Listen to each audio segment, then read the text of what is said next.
Hopefully, we are ready for the Word of God. So, babalik tayo ngayon sa ating series, Eternity. Amen? So, ang series nga natin is Eternity, and we are talking about how we can have an eternity-oriented life. Ang gusto natin, yung mga pananaw natin sa buhay is aligned to eternity. Or kung saan yung buhay natin it is being guided with a mindset na yung eyes natin, it's fixed upon eternity and not in this world. Are you with me? Amen? So now, I have a question para sa ating lahat dito. How many of you here wants to win in life? Sino dito gustong manalo sa buhay? O sino dito gusto nyo loser lang kayo palagi sa buhay? Meron ba? I'm sure lahat na nandito ngayon wants to win in life. Tama ba yun? Amen? How would you describe now someone winning in life? How would you describe someone who is winning in life? Paano mo i-describe ang taong yan? Pag nakita mo yung taong ito, masasabi mo itong taong ito is nananalo sa buhay. Siguro may mga ideas tayo, no? Meron tayong mga standard na kung saan pwede nating masabi na yung taong ito is winning in life. Meron tayong mga criterion in which itong taong ito is really winning in life. Now, when you think about someone winning in life, sino yung tao na pumapasok sa mind ninyo? Meron ba? Meron kayong mga tao, parang LeBron James, Stephen Curry, Manny Pacquiao, parang ito yung mga winner talaga. There are things, siguro when you talk about a winner, meron kayong mga certain kind of, a certain person or certain people na kung saan parang sila yung embodiment of someone being a winner. Now, the reason why I'm asking sa inyo itong question na ito is because the Bible also encourages us to win in life. The Bible encourages us to win in life. Or gusto ng Panginoon, or gusto ni God that we also win in life. According to Apostle Paul in 1 Corinthians 9:24, do you not know that those who run in a race all run, but only one receives the prize? So dito si Apostle Paul is using an illustration of someone who is running or someone who is participating in a race to describe the Christian life. So yung Christian life for Apostle Paul is like a race. And in a race, walang sinong nag-participate sa race, parang trip-trip niya lang. Yung mga taong seryoso talaga, for example, Olympics, they are running not just parang exercise, parang ganon, hindi to siya kagaya parang yung gusto mo lang magpapayat and all. Pag sinabi mong you are competing to win. Walang sinong magko-compete na parang alam niya na sa una-una pa lang or gusto niya na matalo siya. He wants to win. Yan daw ang isang runner. Now, Apostle Paul encourages everyone, run in as far as your Christian walk, as far as your Christian life, run thou in such a way that you may win. So, sa Christian life mo daw, kailangan tumatakbo ka in a way na yung gusto mo is manalo ka.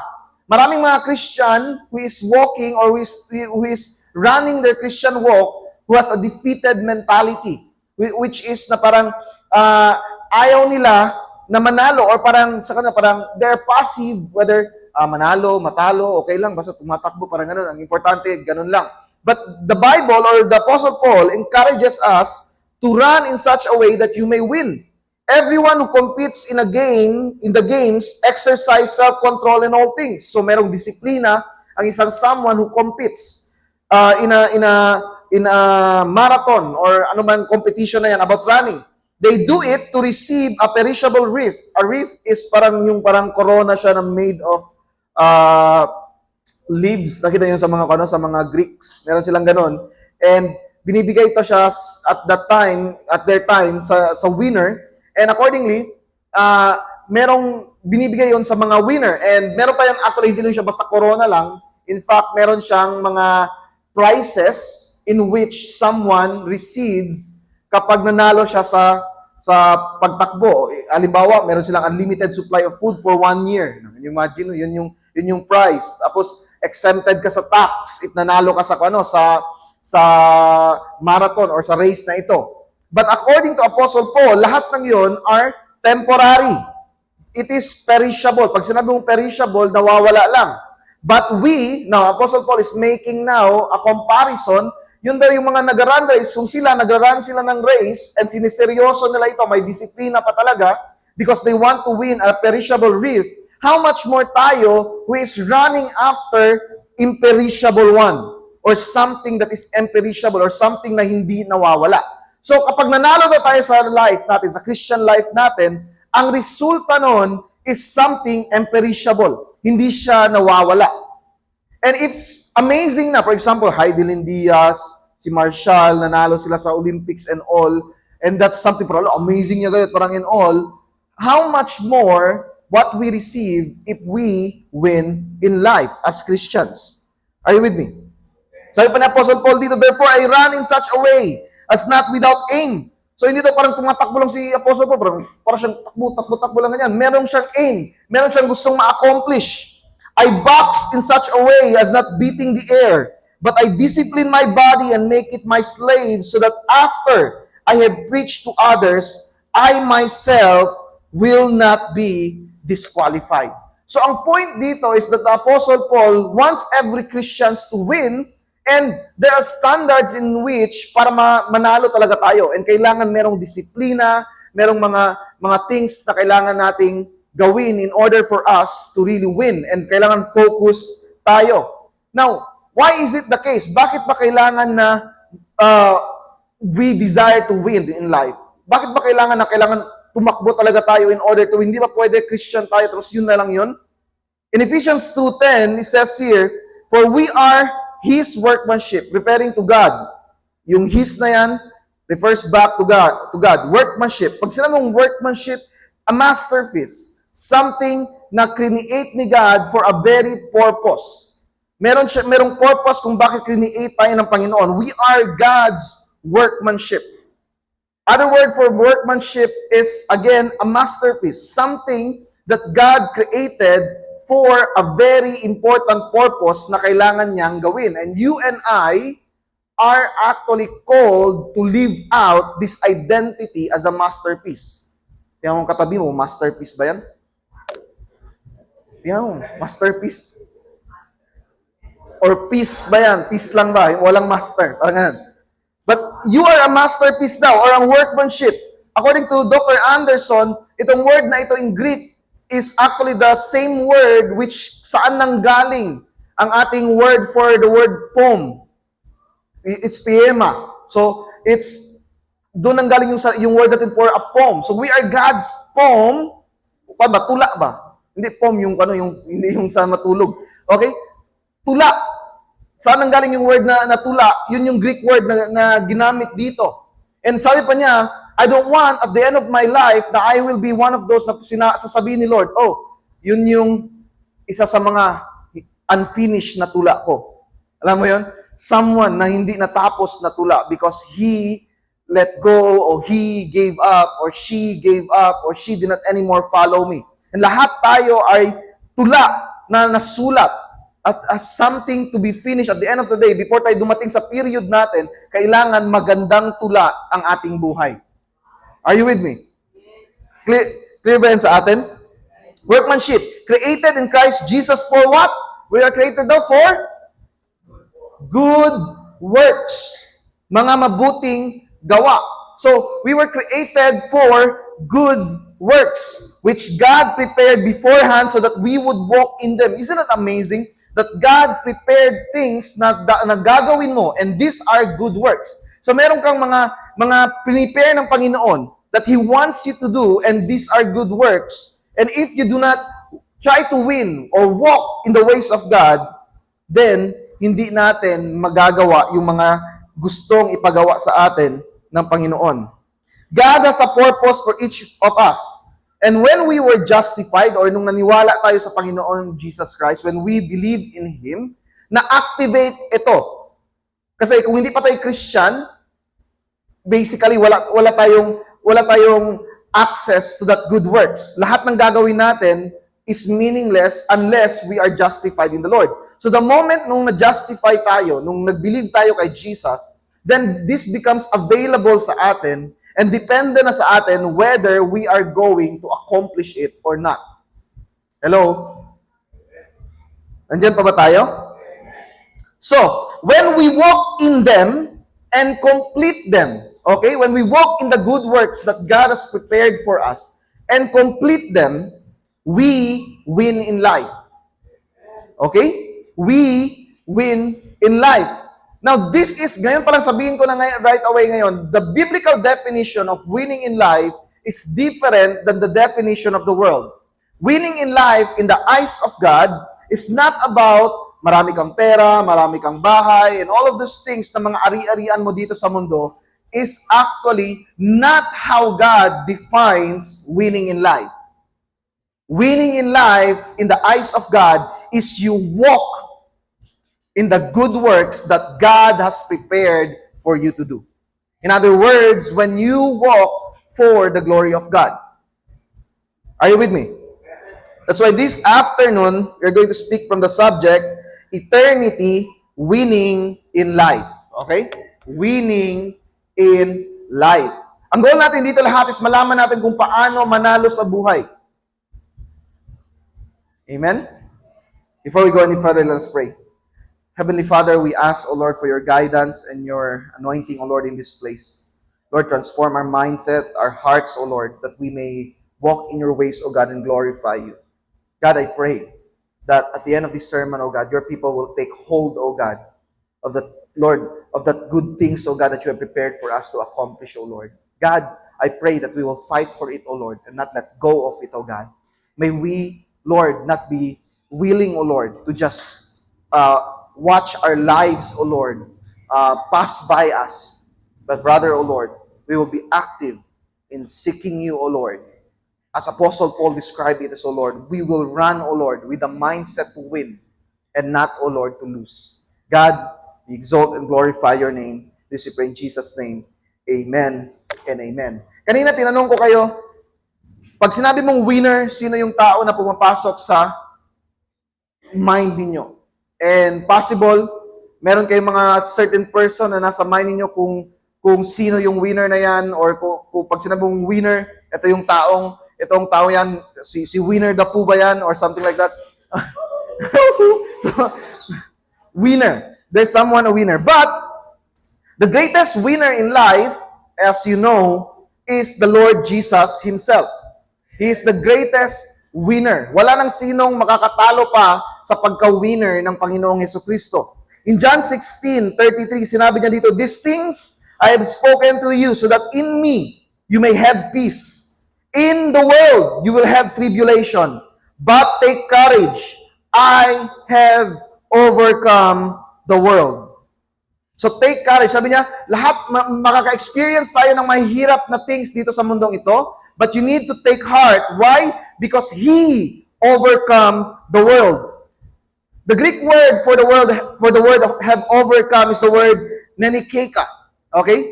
Nenikeka from the word nikao or Nike. Alam, just do it, parang ganun, Nike. So, nenikeka, this is an important na word because it is in a perfect tense, and not only that, it is a stative verb.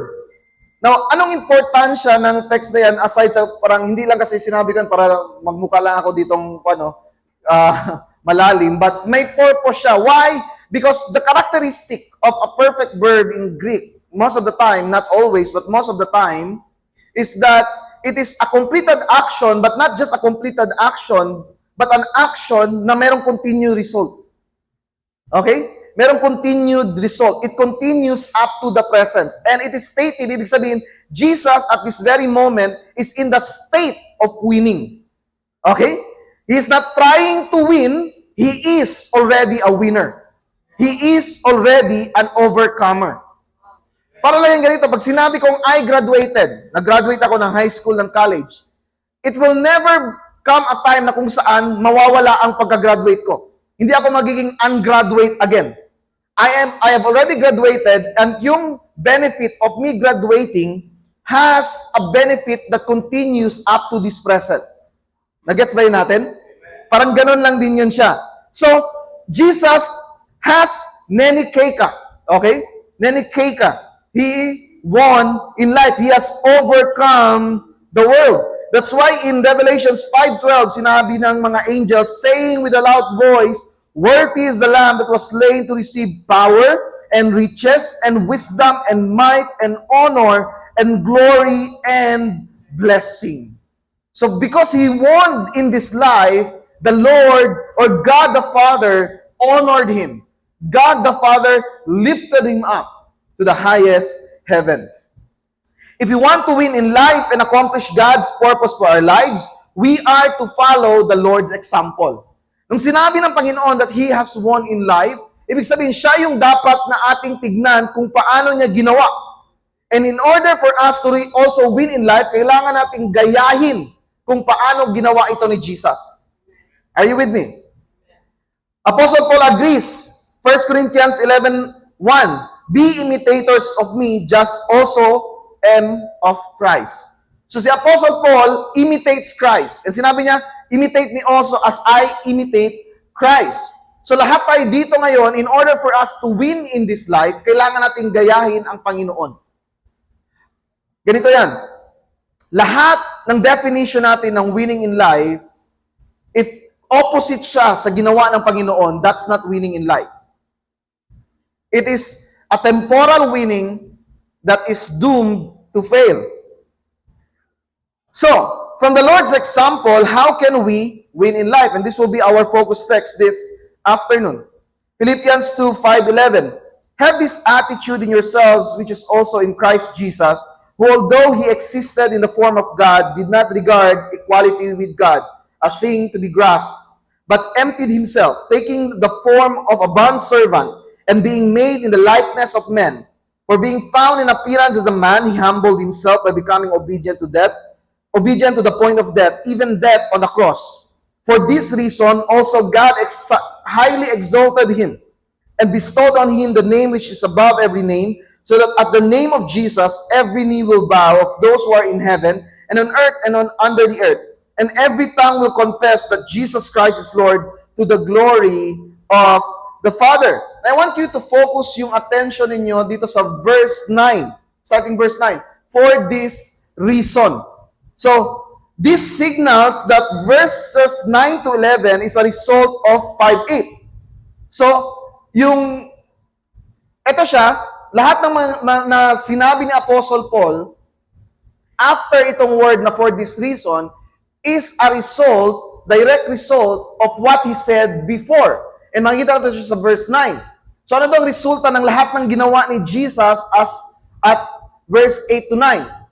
God highly exalted him and bestowed on him the name which is above every name. In other words, because of what Jesus did at verses 5 to 8, he won in life. Are you with me?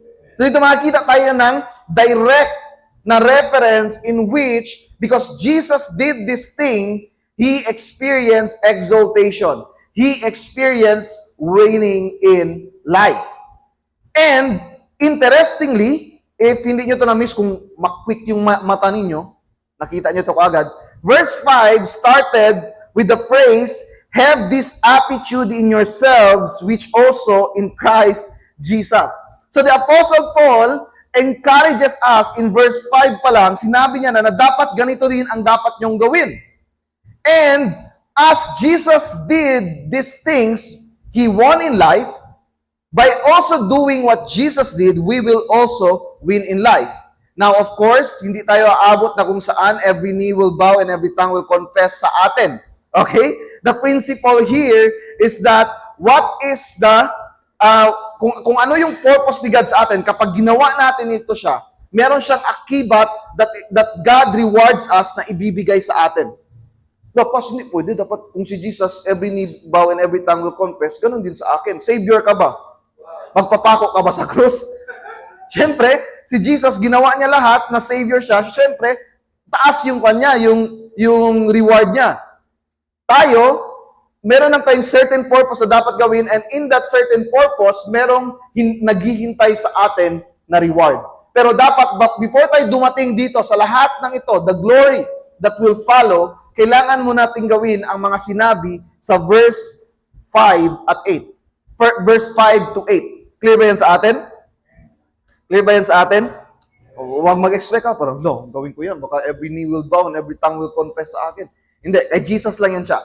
Meron din tayong mga certain things, certain reward that God waits for para sa atin, which I already discussed in the previous preachings pa last year. So, what did Jesus do that we must also do to win in life? So, ano yung mga ginawa niya based dito sa text na ito? Starting verse 5 up to verse 8. Number 1, submit to God's will. Okay? Jesus submitted to God's will. Philippians 2:5 to 6, have this attitude in yourselves which also in Christ Jesus, who although he existed in the form of God, did not regard equality with God something to be grasped. So, hindi daw niya niregard yung self niya equality with God. So, you are someone na level, tapos binaba mo yung sarili mo, ano yun? That is submission. Additionally, in verse 8, sinabi dito, being found in appearance as a man, he humbled himself by becoming obedient. So Jesus Christ obeyed the will of the Father. He submitted to the Father's will, to God's will. Clear ba yan sa atin? So, Jesus won in life because He was obedient to the Father. Make no mistake, hindi pwede na mag-win in life tayo and we are disobeying God. Hello? Pero, parang yumayaman man ako kahit disobedient ako. Dito lang yan sa mundo. Pagdating mo doon sa langit, lahat ng mga dapat na ibibigay sa iyo ng Panginoon, hindi mo marireceive. And the regret will be very deep. I want every one of us here to understand na kailangan submissive tayo sa kalooban ng Panginoon. Kung ano yung will ng Panginoon. And Jesus submitted to the will of the Father not kasi comfortable. Jesus submitted to the will of the Father even it is difficult. Ang sabi sa Bible, He emptied Himself. Even though He is in the form of God, He emptied Himself just to do the will of God. Kailangan mag-submit tayo sa will ng Panginoon sa ating buhay. And it will require us to change the way we live. In obedience, kailangan. Now, how do we know God's will? Now, before I will tell you how do we know God's will, let me just be clear about dito, no? There is one part of God's will that is general, in a sense. Mga general will ng Panginoon, in a sense na kung saan kailangan, obvious na dapat natin gawin. And there's what we call the specific will of God sa ating mga buhay, na kailangan nating malaman kasi tayo ano yung purpose ng Panginoon, yung sinabi sa Ephesians kanina. Meron tayong mga things na dapat i-accomplish sa ating mga buhay na prepare ang Panginoon that we are the only ones na pwedeng mag-accomplish nun. But there are general will of the Lord. Ano yung mga general will ng Panginoon? It is found in His laws na kailangan natin i-follow. Hindi tayo mag-lie, hindi tayo mag-cheat. Lord, ano ba yung will mo sa buhay ko? Una, kailangan di ka muna tigilan mo na yung paglalay. Tigilan mo na yung paggagasip. Tigilan mo na yung panluloko. Tigilan mo na ang pagiging manyakol. Tigilan mo na ang pagiging maru. Those things, hindi mo kailangan ng special revelations for you to know na kailangan mo yan siyang itigil sa buhay mo. Are you with me? Hello? Clear ba sa atin? Yung mga vision natin na kailangan tanggalin. These are wills na hindi mo kailangan ng special revelation. What you need, some sort of revelation or some sort of illumination is God's specific will sa buhay mo. Like, Lord, magpapastor ba ako? Ano ba yung dapat kong gawin? Should I stay dito sa Zamboanga or should I go somewhere else? These things, the Lord reveals only to those who obey His general will. Hello? In Romans chapter 12, verse 2, sabi dito, and do not be conformed to this world, but be transformed. Dito na, we will answer the question, how we will know God's will. But be transformed by the renewing of your mind, so that you may prove what the will of God is, that which is good and acceptable and perfect. So, ang napakaklaro dito, ang mga pwede lang mag-prove or mag-discern ng will ng Panginoon ay yung mga tao who does not conform to this world but transformed in the renewing of their mind. So, consistent ito sa sinabi ko na kung saan kailangan muna we submit to the general will of God, of righteousness na dapat makita sa buhay natin, of sanctification, then we will be able to discern kung ano yung gusto ni God sa ating buhay. Does that make sense? Ay, hindi na. Amen? So, if gusto natin malaman kung ano ang will ng Panginoon, iklaro ko lang to para kuwan tayo. Winning in life, again, as I said, is to accomplish God's will or God's purpose in your life dito sa mundong ito. The Lord Jesus Christ, His purpose is to die on the cross for all of us, to provide salvation para sa ating lahat, and He accomplished that beautifully. Therefore, He was exalted. Sa atin din, merong purpose ang Panginoon. Una, we live in righteousness. Number two, meron siyang specific mission or purpose para sa ating lahat that we need to do in this world so that we can win in life. Clear ba yan sa atin? So, we must submit to God's general will so that we can know God's specific will in our lives. And when we submit to God's specific will and God's general will, then we win in life. Amen? So, ang goal pala sa atin is una, live in righteousness. Ano yung standard of righteousness? You need to look at the Bible. Standard ng righteousness, na-mention ko kanina, isa na yon. Do not cheat, do not lie. Lahat ng ito, you live for His glory. Then, you figure out what is God's specific will sa inyo. And you do that. You pursue that. You accomplish that. Then, you will win in life. Clear ba yan sa atin? So, ang question ngayon is that, in your life right now, are you submitting to God's will? Are you in a state of submission to the will of God? It's between you and the Lord. Siya ang nakikita. Parang sino talaga yung mga nagsasubmit sa will niya. And if not, you need to seek your heart. You need to seek the Lord. And if parang, alam mo may, ang struggle ng will ng Panginoon, ng una is hindi mo alam. The way there is to seek Him. Another struggle is alam mo, pero ayaw mo. And that probably is a more difficult na state to be in. Kasi pag hindi mo alam, pwede mo lang sabihin, Lord, di ko kasi pa alam, Lord. So, nag-seek pa talaga ko, Lord, ano yung will mo. And that's okay. But the moment the Lord speaks to you, and napakaklaro na ng will ng Panginoon sa buhay mo, at hindi ka pa rin nakikinig, pinukpok ka na, kinuha na ang attention mo ng Panginoon, and still, you will not listen. The consequence of that is you not winning in life. The consequence of that is that at the end of your life, you are not able to accomplish God's purpose sa life mo. So, seek the will of the Lord, and if you know what's the will of the Lord, submit to it. Sino dito masasabi ninyo that you already, sino dito, hindi pa kayo sure ano yung specific will ng Lord sa buhay ninyo? Taas ang kamay. Lahat kayo, alam nyo na. Okay. Okay, merong mga nagtaas ng kamay. Sino dito, alam nyo na, but you're having a hard time submitting to it? Wala din? Ano kayo parang? Hindi nyo alam kung nasaan kayo sa buhay. And that's the problem sa Christian life natin is that we do not know. That's why hindi tayo kagaya ni Apostle Paul. Si Apostle Paul, meron siyang aim. Meron siyang goal. Alam niya kung saan siya papunta. Alam niya kung ano yung pinupursue niya. Alam niya kung ano yung dapat na makita sa buhay niya at yun yung hinahabol niya. Tayo, hindi natin alam. That's why takbo lang tayo dito. Hindi, dito na naman tayo. Para tayong manok na hindi alam saan lulugar. Alam mo yung manok na putol yung ulo? Hindi natin alam.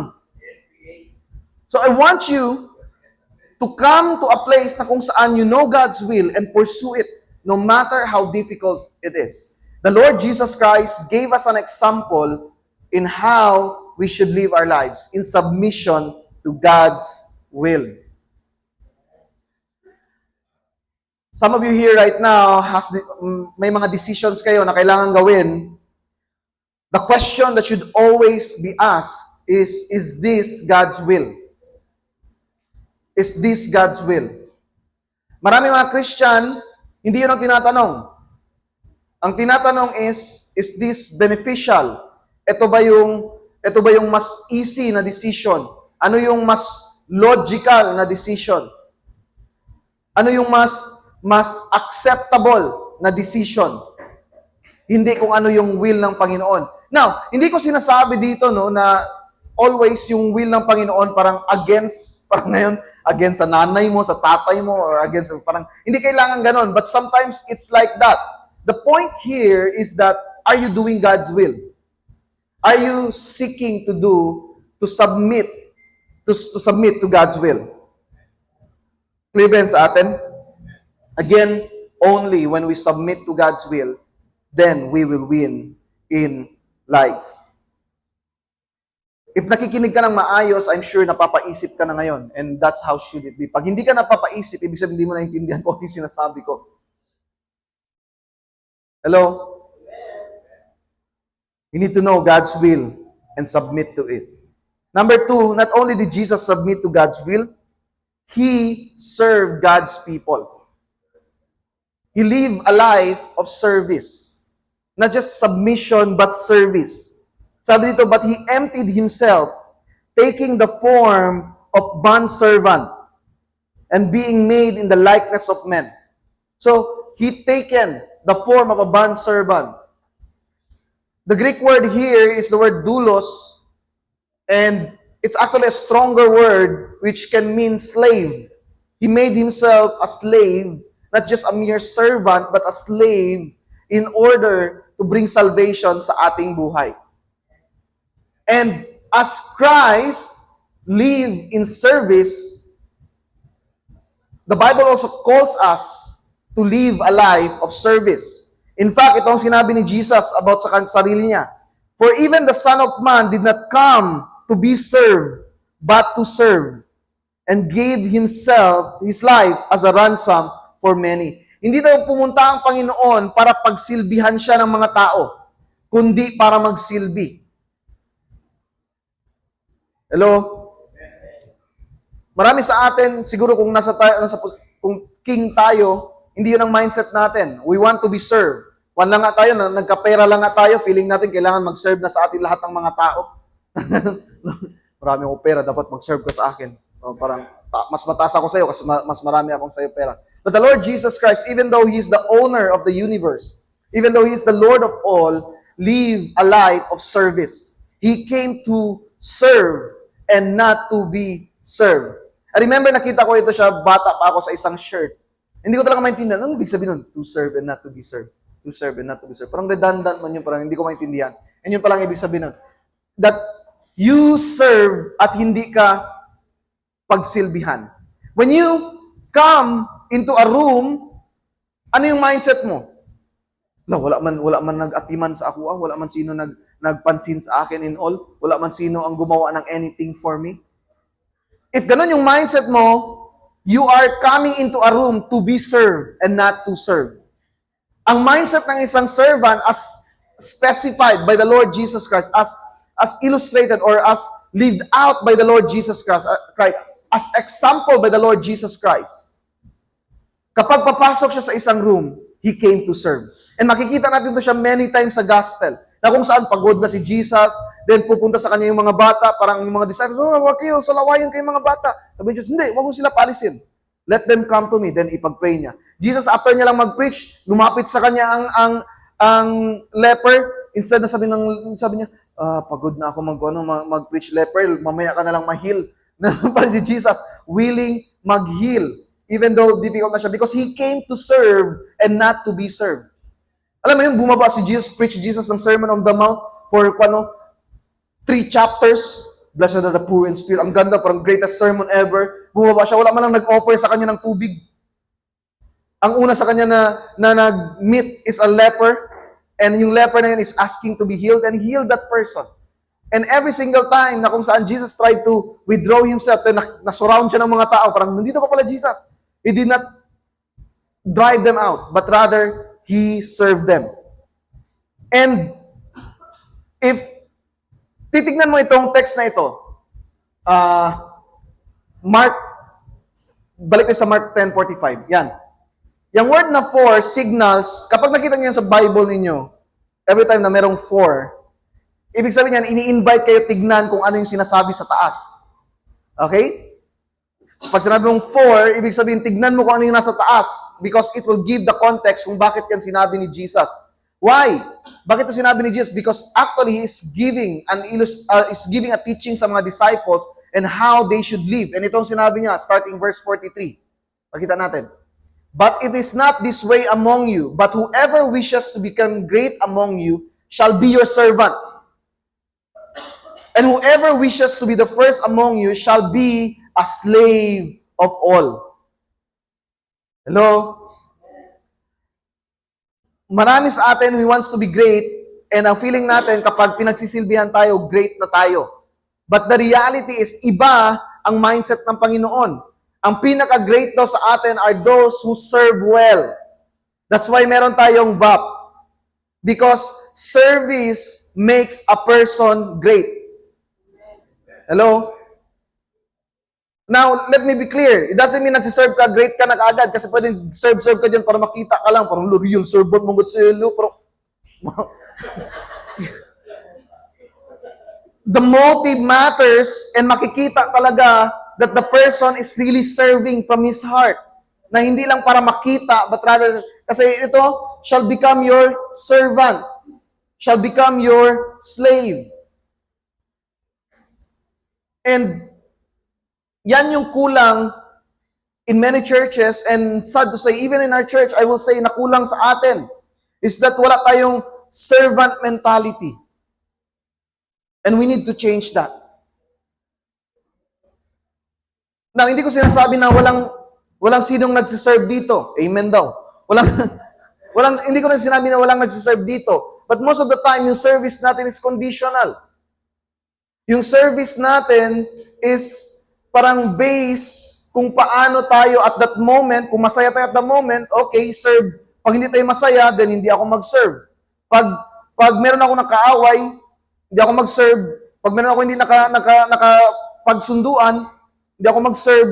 Pero pag okay ako ngayon, mag-serve ako, it's conditional.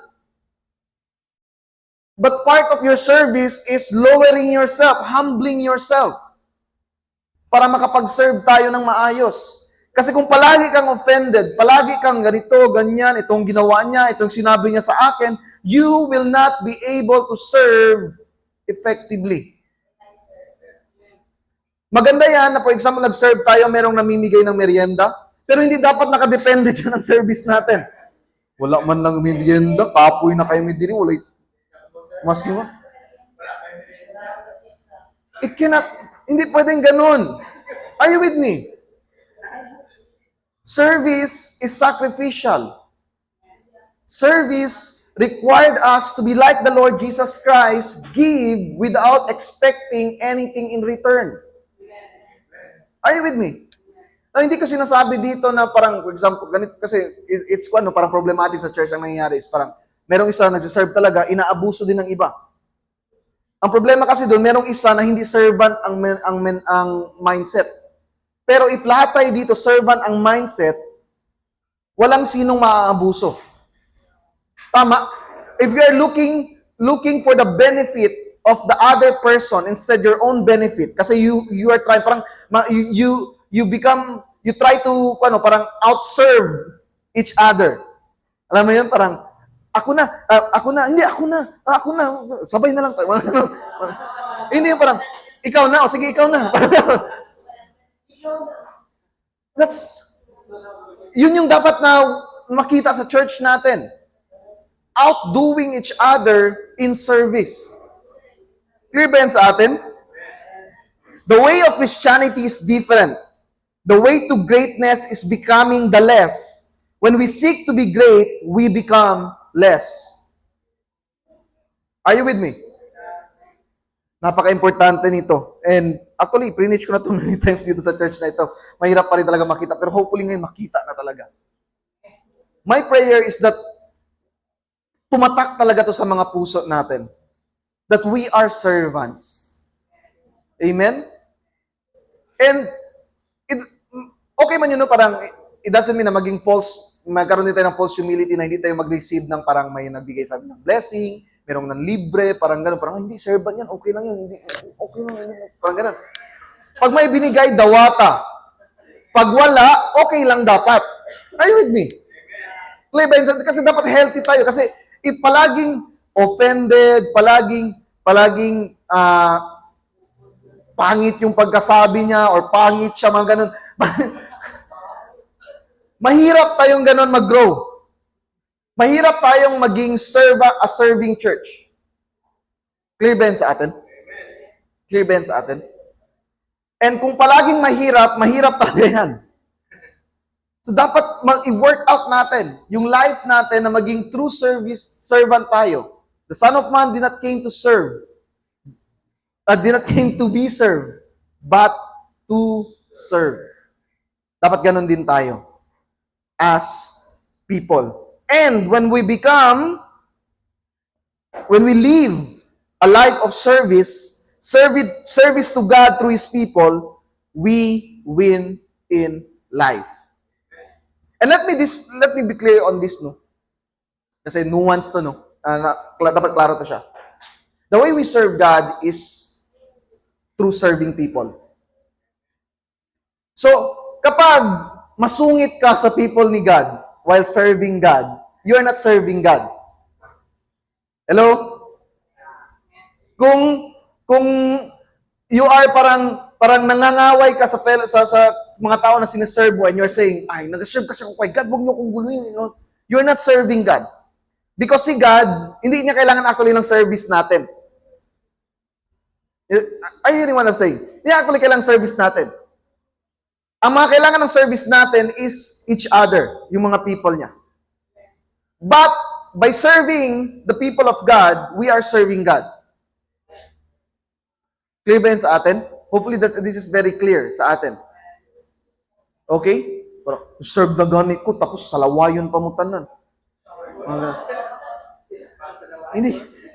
Hindi pwedeng ganun. Amen? You need, serving God is serving His people. Amen. Lastly, and ito yung pinakamasaya sa lahat, suffer for God's glory. Amen? To win in life, we are to suffer for God's glory. Itong pinakamasaya sa lahat. Amen? In Philippians 2:8, being found in appearance as a man, He humbled Himself by becoming obedient to the point of death, even death on the cross. I love kung paano to praise ni Apostle Paul because he made it more emphatic. Sinabi pa niya, to the point of death, hindi niya na diniretso, death on the cross. To the point of death muna, and death on the cross. Because if you are going to follow the flow of thought ni Apostle Paul, nagsimula si Jesus napakataas in the form of God. Then He emptied Himself, became human. Then He became a servant, became a slave. Or slave. Then, He died. God, the God of the universe, experiencing death through His human flesh is already something very, parang masyadong malayo na yung gap kung sino siya at the very beginning. But the Lord Jesus Christ did not stop on death. Ito pa lang, tanggalin mo to, death on the cross. This is already a direct assault to who God is. Death. Because God is life. He is the source of life. Then, He will experience death. The Lord Jesus Christ coming here on earth, dying, is already a very big insult to who He is. But, He did not stop on death, but He died on a cross. Listen carefully. If hindi nyo pa ito alam nyo na ngayon. Walang sinong namamatay sa cross na hindi nag-suffer. Walang sinong namamatay sa cross na hindi nag-suffer. So, this emphasis that the Lord Jesus Christ died on the cross takes our attention and makes us realize that in order to save us, the Lord Jesus Christ has to suffer. In order to win in life, He has to suffer. And we too need to suffer. In fact, hindi lang nag-suffer ang Panginoon on the cross. In Isaiah 53, verse 3, He was described as, He was despised and forsaken of men, a man of sorrows and acquainted with grief. Ano siya? A man of sorrows and acquainted with grief. In other translation, acquainted with suffering. So Jesus, here in His life, suffered throughout His life in order to save us, in order to win in life. Clear ba yan sa atin? Suffering is part of Christ's path to glory. Suffering is part of Christ's path to glory. And the Bible is clear. We too should share in Christ's suffering. Himuhimo lang na ni mo pas, di na tinuod. Philippians 1:29. For to you it has been granted for Christ's sake, not only to believe in Him. Basahin natin sabay-sabay. But, 1, 2, 3, go. But also to suffer for His sake. Ulitin natin. But also to suffer for His sake. Sabihin mo sa katabi mo. But also to suffer for His sake. Hindi lang daw para maniwala. Hindi lang para maniwala, but also to suffer for His sake.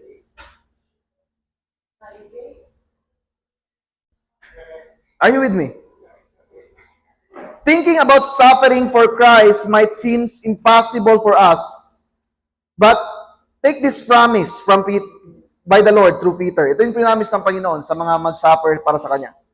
After you have suffered for a little while, and mind you, little while is not parang 1 week sometimes. It can be your whole life. Okay? Kasi little while man tong buhay natin kumpara sa eternity. So little while is a vague point of time that can stretch from 1 day to 1 lifetime. Depende yun sa Panginoon. And depende yun sa willingness natin to live for His glory. But this is the promise. After you have suffered for a little while, the God of all grace, who called you to His eternal glory in Christ, will Himself perfect, confirm, strengthen, and establish you. Amen? Pero dumaan ka muna bago ka maging perfect, confirm, strengthen, and establish, dumaan ka muna dito. Suffering. Make no mistake. If you suffered for your faith right now, God is faithful to perfect, confirm, and strengthen, and establish you. Amen? Now, God is good. Sometimes, He delivers you here in this life.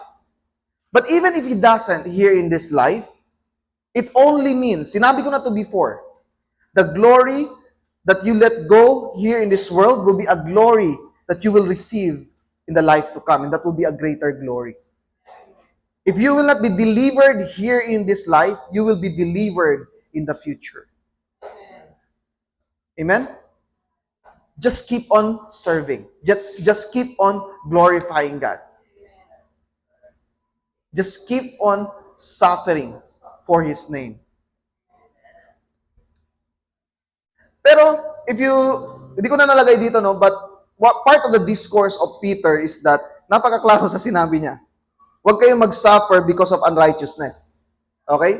Kapag nagnakaw kayo, tapos nakulong kayo, you're not suffering for Christ. You're suffering as a consequence kasi magnanakaw ka. Okay?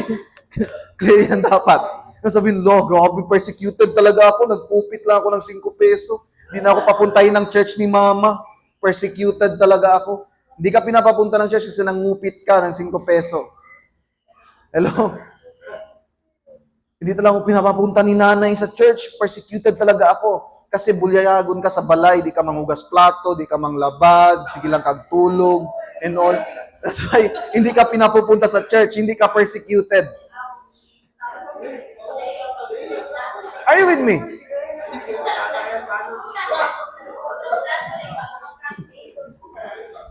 Hello? Clear ba yan sa atin? When we suffer because of righteousness. We suffer because we are living for the glory of God, not because kasi unrighteous yung mga pinagagawa natin.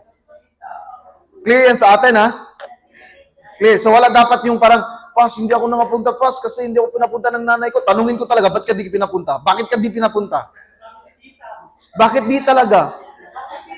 Ewan ko, Pas, ayaw lang talaga niya ako papuntahin sa church. My next question talaga, naglaba ka? Nagugas ka ng plato?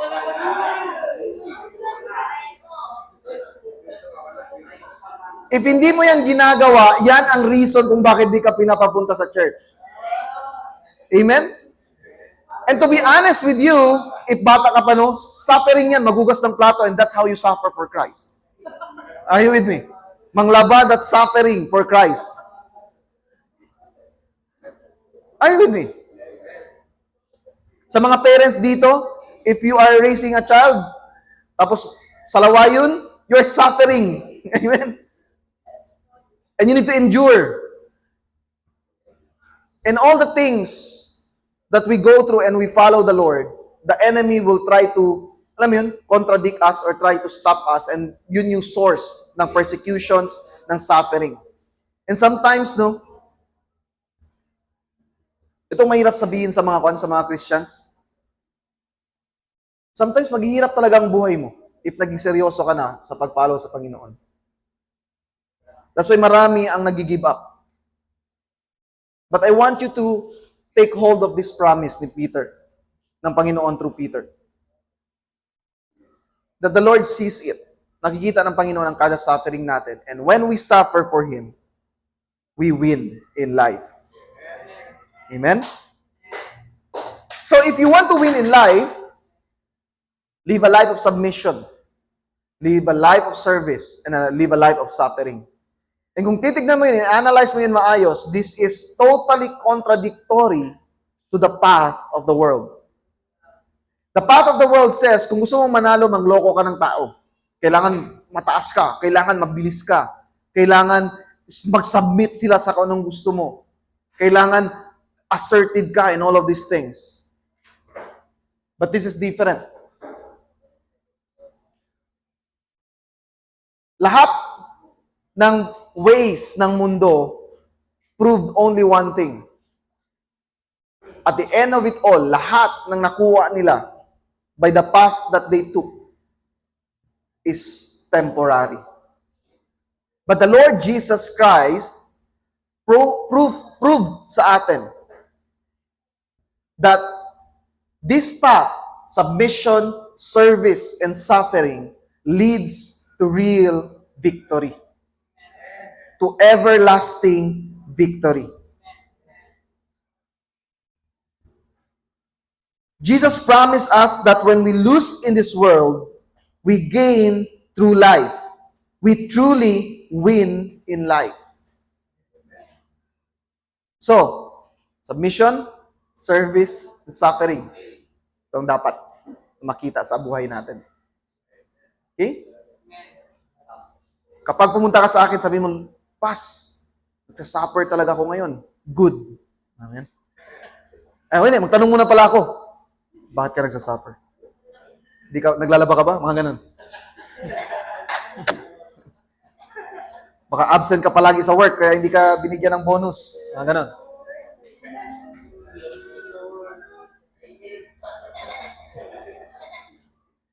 So, all of these things. And my hope, brothers and sisters, is that all of us here in this place will truly win in life. I had a conversation last week with someone from Manila. Nasa car kami. And they were asking me about rewards in heaven. Sinabi niya sa akin, hindi ba yan Pas na kapag we talk about rewards, it will result in envy pagdating sa heaven law. Mabuti pa siya may reward. Ako wala. Envy daw. I was thinking about it, very quickly, pumasok sa mind ko. Sabi ko, no, it's not envy ang magiging resulta if you will not have a reward sa heaven. It will be regret. No, ba't ko sinabi regret? Because when it comes to reward of the Lord, it comes to glory, lahat tayo have equal opportunity to receive this reward.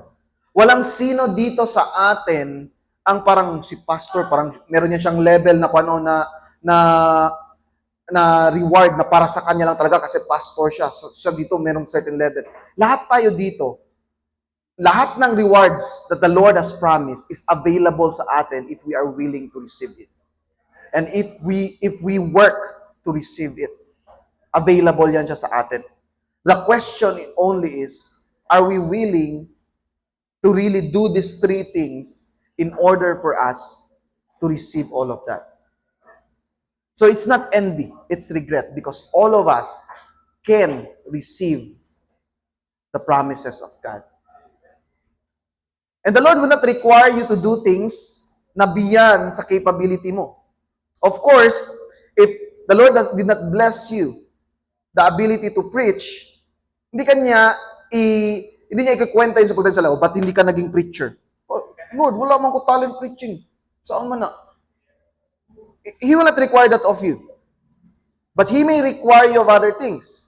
Oh, may talent ka ng singing, ba't hindi ka part ng worship team? Gusto ko po sa tawag ng tanghalan lang, mga ganun. Gusto ko sa The Voice lang. Saya. Oh, meron kang talent sa mga kids, ba't hindi ka nag-serve? Ayoko lang, mga ganun. Oh, bakit? Oh, binigyan kita ng good looks, bakit wala ka sa ushering team? The Lord is going to count you accountable based on what He has given you. And tip, ang specific will ng Panginoon sa buhay ninyo has always something to do with the giftings that He has given you. It will always revolve on that, kung ano yung binigay niya sa iyo na gifting. If compassionate ka sa mga bata, huwag ka na magtanong, pag kids service team ka talaga. If magaling ka makipag-face sa mga tao, makipag-usap, huwag ka na magtanong, ushering team. Yan yung goal ng Panginoon. Or even, you are called to be a pastor. Kasi that's one of the requisites na hindi ko alam bakit wala yun sa akin. Those are things that the Lord will count against you if hindi mo ginamit yan for His glory. Amen? So, whatever it is that the Lord has given you right now, gamitin mo yan para sa Panginoon. Kung binigyan ka, alam mo yung isa sa mga pinaka-i-judge talaga ng Panginoon, this is even in the Bible, yung mga maraming pera. Why? Because the Lord gave you those money not for your own benefit, but rather to advance the gospel. Hindi ko ito sinasabi para kumuha ng pera sa inyo, okay? But that's what the Word of God says. Is that God blesses certain kind of people, not, kasi kung isipin mo, bakit siya mayaman, ako mahirap? Meron siyang sacred responsibility to provide for the people of God and the gospel. Yan yung responsibility niya. So those are things na parang counterintuitive, but those are things that we need to do in order for us to win in life. My prayer is that at the end of it all, when I see you in heaven, we are all winners in life. Amen? That I bring back all the glory and honor to the Lord.